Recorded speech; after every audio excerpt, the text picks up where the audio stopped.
হৃৎপিণ্ড, liver, kidney এইসব অর্গানগুলো আস্তে আস্তে নষ্টের দিকে চলে যায়।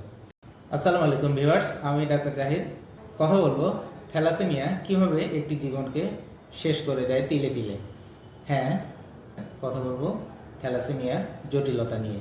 থ্যালাসেমিয়া রোগীদের যেহেতু রক্ত স্বল্পতা থাকে, এজন্য ঘন ঘন তাদের রক্ত নিতে হয়।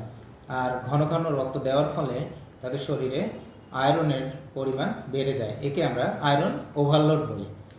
আর আয়রন ওভারলোড হওয়ার ফলে হৃৎপিণ্ড, লিভার, কিডনি এইসব অর্গানগুলো আস্তে আস্তে নষ্টের দিকে চলে যায়।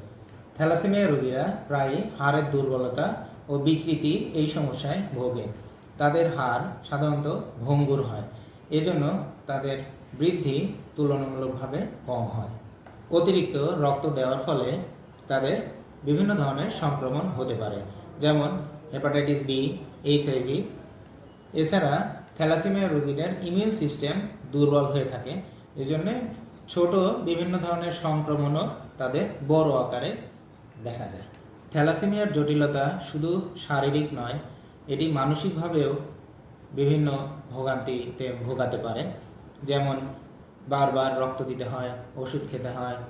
এছাড়া সামাজিক বিভিন্ন ধরনের কথা তাদেরকে শুনতে হয়।